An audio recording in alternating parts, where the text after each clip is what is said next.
Merantau sembari menunggu panggilan kerja di Solo, Jawa Tengah, seorang pria asal Provinsi Sumatera Selatan nekat melakukan tindak kriminal begal sopir taksi di Solo.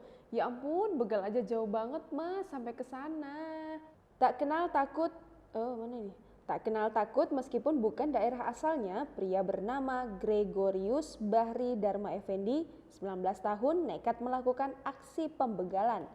Mengaku uang yang dibawanya semakin menipis, remaja tersebut nekat membegal taksi online di kawasan Kecamatan Banjarsari, Surakarta.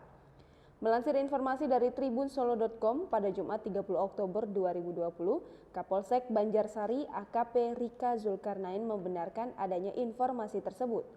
AKP Rika Zulkarnain mengatakan kejadian tersebut bermula saat pemuda asal Sukajadi Batu Raja Timur, Kabupaten Ogan Komering Ulu, Provinsi Sumatera Selatan itu sedang menunggu panggilan kerja.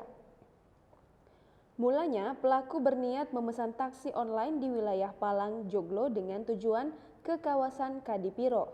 Lantas sebuah mobil taksi Toyota Calya warna putih dengan nomor polisi AD8406XS dikendarai sopir berinisial HS justru berujung tragis. Putar otak saat menyadari bekal untuk hidup di daerah perantauan makin menipis, pelaku juga mengakui belum mendapat kiriman uang dari pihak keluarga.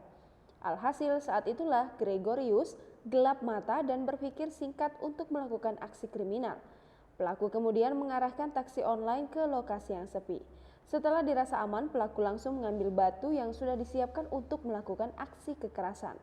Ya, pelaku mulanya hendak menganiaya dan memukul korban dengan batu. Namun korban yang sigap dan tanggap berhasil menangkis tindak penganiayaan tersebut.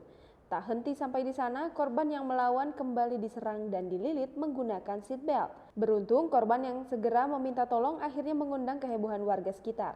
Pelaku kemudian ditarik keluar mobil dan sempat dimasa dan dilaporkan ke Polsek Banjarsari. Dari tangan pelaku, polisi mengaku telah mengamankan barang bukti berupa batu yang hendak digunakan untuk menganiaya korban. Untuk mempertanggungjawabkan perbuatannya, pelaku dikenai pasal 351 KUHP tentang penganiayaan JO, pasal 368 tentang pemerasan dengan ancaman hukuman penjara 9 tahun penjara.